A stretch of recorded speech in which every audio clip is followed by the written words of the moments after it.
Docteur Flamand. Bonsoir. Cher patient, ce coup-ci, c'est votre garagiste qui vous a foutu dedans. Ce salaud aux doigts noircis par le cambouis vous a posé une question faussement innocente qui a provoqué un véritable cataclysme dans votre petite tête de piaf, aussi diplômé en mécanique que je ne le suis en médecine. Non, c'était pas clair. Comment dire? Bien sûr que mon diplôme de médecine est authentique. Enfin, voyons comment... Bref, la formule était maladroite, mais l'idée est là. En mécanique, vous êtes une bille. Alors, quand il s'agit de brancher un nouvel autoradio, vous préférez confier votre avenir musico-automobile aux gens dont c'est le métier. La question qui vous a fait trembler sur vos appuis est la suivante. Pour qu'on puisse garder la FM sur votre nouveau poste, il faut un adaptateur bidule machin truc chose 28B9. C'est 30 balles, je l'ajoute? Comment? Démon? Traître? Judas? Fiefé fils de Carbu? Espèce de gros tas d'urite? Comment peux-tu, suppôt de Satan, me proposer de ne pas garder la radio, la vraie, la FM, qui grésille parfois mais merveille tout le temps? Tu veux que je garde que mon téléphone, c'est ça? Ah oui, en fait c'est pas con. D'autant qu'avec les applications, je peux choisir tous mes programmes, mes chroniqueurs préférés, éviter la pub, et c'est quand même 30 balles de moins. Non, cher patient, non! Ne vous laissez pas dompter par cette radinerie provisoire et cet appel toujours plus insistant de votre bigophone en version all-inclusive. La FM n'est pas morte. Longue vie à la FM! Alors oui, je vous entends déjà crier zadiste de la culture, zapatiste de la partition et mélanchoniste des salles obscures.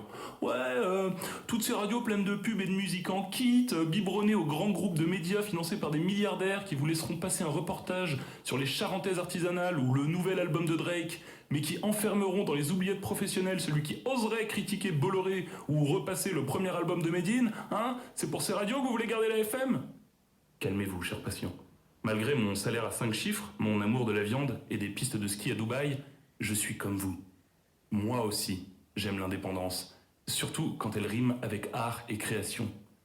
Mais au-delà même de cette question des financements peu recommandables, ce qui me fait des papillons dans le ventre quand je pense à la FM, c'est qu'au milieu de ces ondes radiophoniques se cache le magnifique, le flamboyant, l'incomparable et glorieux hasard. Car à l'heure où un algorithme vous enferme dans une bulle réconfortante du « Ah tiens, j'aime bien ce son, on dirait vachement cet autre truc que j'aime bien. Ah bah d'ailleurs c'est pareil, ils sont forts chez Spotizer. » À l'heure où un robot vous caresse le tympan dans le sens du poil auditif, vous ne laissez plus aucune chance au hasard et à l'imprévu. N'avez-vous jamais ressenti le bonheur unique de découvrir une pépite, qu'elle soit musicale ou intellectuelle? N'avez-vous jamais passé 1 heure au volant, en pleine nuit, le cerveau perdu par hasard dans une émission sur la physique quantique, l'art de la table en Nouvelle-Calédonie ou les luttes des peuples Maasai? N'avez-vous jamais découvert sur Radio Clapas un morceau qui maintenant jamais ne vous lasse, qui éclaire votre vie, alors que jusqu'ici vous étiez persuadé que sur la route de Memphis, c'était dégueulasse? Laissez vivre le hasard, laissez danser la coïncidence, laissez vivre l'indépendance, laissez vivre la FM. Longue vie à la FM. Longue vie à la FM. Longue vie à Clapas. Et chers patients, chers auditeurs, je ne dis pas ça uniquement en raison de la somme astronomique que me verse chaque mois cette radio pleine de pirates, mais bien par amour de l'indépendance et de la découverte, et par respect pour mes collègues dans le studio, qui bien sûr sont eux bénévoles. Big Matt, Père Castor et Chinois, cœur avec les doigts. Cœur avec les doigts. Chers patients, maintenant que je vous ai convaincu de payer ce truc bidule qui vous permet de m'écouter en direct dans votre voiture, laissez-moi vous prescrire quelques lignes qui achèveront de payer le rachat de votre âme et vous sauveront d'un potentiel dégoût de l'humanité. D'abord, une petite proposition d'écriture. Alors que vous bidouillez sur votre radio pour trouver le 93.5 FM, vous interceptez en pleine nuit un message que vous n'étiez pas censé entendre. De quoi s'agit-il? D'une conversation érotique entre 2 amants bouillonnants? D'un message caché d'une armée de bonhommes verts venus détruire l'humanité en l'obligeant à écouter l'intégrale de Claude François? Choisissez ce que vous voulez, inventez ce qui vous fait vibrer. Quelles seront les conséquences sur votre vie de ce message capté par hasard?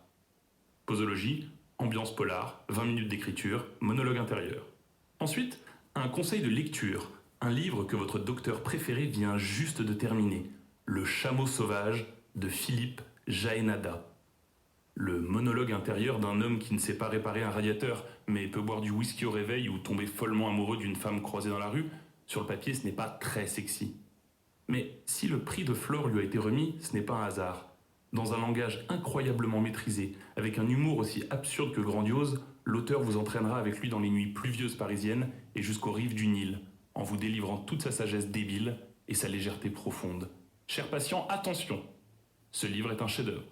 Et pour la petite anecdote, son auteur était en début de carrière animateur de Minitel Rose. C'est dire s'il saura vous envoûter. Et maintenant, un petit conseil musical bien sûr. Quittons-nous sur les premières notes de Yo Aprendi de Danay Suarez, un son tout droit venu de Cuba, une île aussi petite que sa production musicale est grande. Il ne me reste qu'à vous remercier de m'avoir écouté. C'était le docteur Gaspard Flamand. Et surtout n'oubliez pas, un homme sans culture, c'est comme un zèbre sans rayures.